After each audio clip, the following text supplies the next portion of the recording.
每人挑选4个魔法，然后跟考官对战，考官会变成和你一模一样的初始状态。这时候有什么方法能战胜考官呢？冷风胜利后，考生们都惊了，考官居然主动投降了，这到底是什么情况？此时至于天平一阵，请所有考生注意，再次更改考试说明。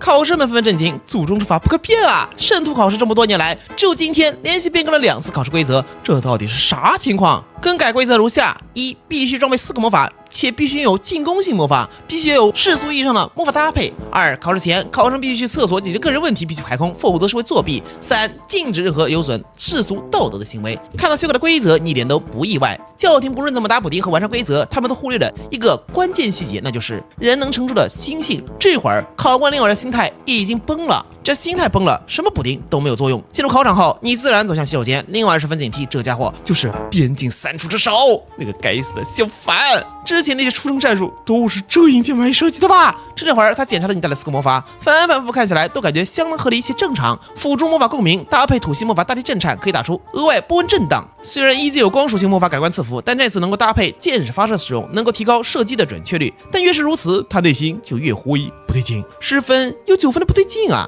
边境来的怎么可能是正常人？而且这可是边境3出之首的小凡。这会儿你从洗手间回来，在授权书上利落签好签名。灵儿一脸狐疑：你法杖呢？我带的法杖是定制的小型木质法杖。灵儿考官，你到底签不签这份授权？你要是不签，按照规则就是为你弃权了哦。他死死盯着你的称号，你先告诉我，你到底把法杖藏哪儿了？你摇摇头，请您发挥智慧思考，仔细理解，认真辨别吧。他汗流浃背了，这份授权到底要不要签？满国签授权前也挺拟人的，签完后就裸奔了。冷风签授权前也挺优雅的，签完后就掉裤子了，到底要不要签？眼前的男人可是边境3出之首，眯起眼，等等，他说的是小型法杖，而且刚才他学了很长时间的厕所，为什么偏偏是定制的小型法杖？心中不没时间放的，难道灵儿懂了？他全都懂了，莫非他将法杖塞到了那个位置？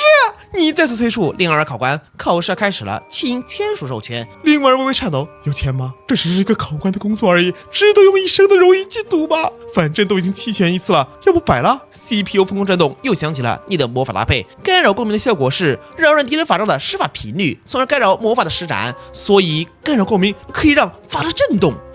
不可以，这是不能过审的内容啊！还有大地震颤，同样是制造震颤的波纹，再加上感官翻倍的感官赐福，最后还有箭矢发射，这一定会在一瞬间就坏掉吧？混蛋，你不能啊！你的笑容阳光，我咋了？灵儿完全懂了，这些边境畜生，表面上越是正常，背地里就越是变态。小凡这小子一定藏着个大的。仔细看下授权书，坚持、勇气、智慧，这不仅仅是一场考核，更是一场超越自我的试炼。满分的唯一标准就是战胜你自己。他仿佛回到7年前那时的他，也是一名考生，同样盯着这2行字，既紧张又担心。没错，这是一场试炼，这是一群边境人对考官的试炼，咬牙切齿。小凡，你想对我做的那种事情，我早都知道了。呵呵一笑，哪种事情？就是那种不知廉耻的事情。什么不知廉耻的事情？请你的智慧告诉我，我会对你做什么不知廉耻的事情？你也太自信了吧！连我大眼睛，边境人，我可不是傻子。你的计划，你的这些魔法搭配，你的所有意图，我都看穿了。内心开始咆哮，这群下等的边境人，只会耍一些阴谋诡计，大家都心里明白的事情。这混蛋还在装什么装？这不是侮辱他的智慧吗？好，就在这里揭穿他，在这签署授权前揭穿他阴暗邪恶的计划，让他彻底无地自容。哼，你的那些魔法搭配看起来正常，但实际上都暗藏最污秽的思想哦。比如呢，灵马尔考官，我的魔法搭配都很正常啊，你能告诉我哪里有问题吗？就比如干扰共鸣，你的目的正是要操纵敌人的法杖来形成震动，因为你已经把法杖塞到了那个位置，你想用这份震动在大庭广众下击溃我，你也摇头，我从来没有这般阴暗的思想。哼，这家伙越是否定，越说明他已经猜对了。还有大地震颤，这个魔法看似是制造波纹冲击，实则是要加强法杖的震动频率，这是何等的亵渎！你后退一步惊讶无比，我从来没想过如此污秽的事情，实在无法想象能想出这等阴暗招数的是何等不知廉耻的人啊！灵儿兴奋起来了，看吧，看似淡定，其实已经汗流浃背。终于揭穿这家伙的阴谋了，最后搭不上前，还有那感官赐福，你一定是想用圣光赐福做那种最污秽的事情。所有的感官增强1倍，身体就会变得相当敏感，在感官的赐福下，想必我们很快就会变成喷绝了吧！此时高层监考的考官们一片沉默，温云汉盯着师妹，眼神已经死了。他究竟在说什么？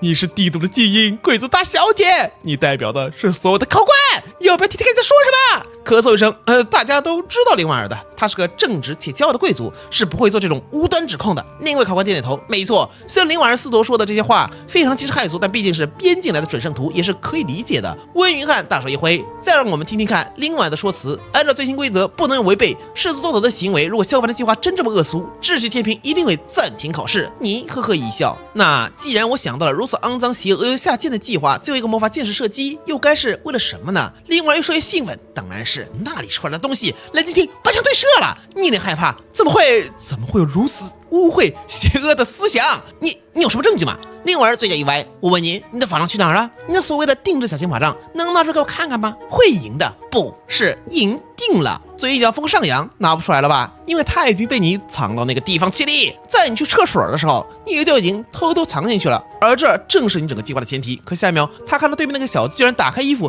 从内衬中掏出了一根小型法杖。你是需要这个吗？它一直在我的口袋里。怎么可能？既然一直放在口袋里，那刚刚问你怎么不吱声啊？强装镇定，也许你是带了2根法杖。没错，这只是你的掩护罢了。你摇头，按照规则只能带1根，否则我是签不了授权的。现在请你告诉我，你说我把这根法杖放哪儿了？而在高层监考的考官们再次沉默了，一个个脸色黑的往底下水。温云汉冷汗已经停不下来了。伟大的秩序之神啊，请指引迷茫的他吧。这场考试从考生到考官就没有一个拟人生物，裸奔踢蛋男，边要变态男，还有幻想不幸女，帝都太复杂，我想回老家。与此同时，林婉儿已经崩溃。如果法杖的位置不成立的话，后面所有的推理就都不成立了。林婉儿考官，你究竟想到什么污秽的东西，才能构想出一个如此肮脏的流派呢？林婉儿瑟瑟发抖，他太羞耻了。难道这些的一切都是误会吗？难道心里肮脏的其实是他自己？深吸口气，冷静，要冷静。现在不能承认，就听你们的师兄肯定会帮忙解释的。他刚刚说过的话也没有被其他人听到，假的，都是假的。既然这小子没有那些阴招，那就可以签署授权了。只要在考试中暴打萧盘，那他仍然能够夺回荣誉，就准备签字磕你一伸手。请等等，我其实跟你说过了，我这是定制的小型法杖，是昨天特意定制的，里面自带了一个小型炼金法阵，而它只有一个小小的功能，那就是录音，操纵敌人的法杖来形成震动。因为你已经把法杖塞到了那个位置，是要加强法杖的震动频率，这是何等的亵渎！蓝晶晶把枪对射了。林婉儿司铎，你也不想这份录音被记者们知道吧？林婉儿彻底疯狂，这个畜生，他在钓鱼，他在威胁自己，脸色通红。就算用这份录音威胁我，我依然会签署授权。威胁考官是属于作弊行为，是不能通过秩序天平的判定的。你点点头，你想多了，我并不需要威胁你，因为你已经不能够签署授权了，而我将直接获胜。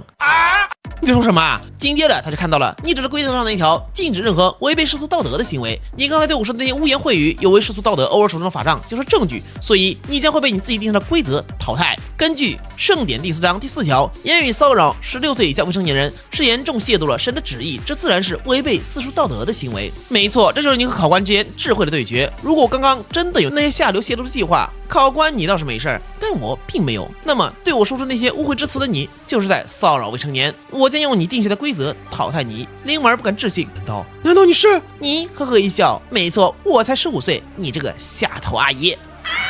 他一直以为像这些成熟出生的家伙，至少也已经有18、19岁了，但没想到这玩意儿打小变成畜生。小凡，你该死了！好啦，阳光神官第1季的故事到这儿就结束啦，完结撒花。相信这个系列一定让你笑得肚子疼。对后续还感兴趣的，可以在起点读书手机端搜索阳光神官自行查阅哦。第一个就是目前进度对应原作第52章，本作呢的确是一个质量非常高的故事，梗和笑点也很密集。虽然播放量不算高吧，但我是真的蛮喜欢的，因为这种作品啊，阅读量越是高的老书虫会越喜爱，反而小白可能会不太感冒。哦对，顺带一提，有喜欢类似故事的，可以看一下我站内发的另一个系列用智慧修仙，同样也是很搞笑的乐子文，相信也会给你带来不少欢乐。那么我是卓卓，我们下个系列再见，拜拜。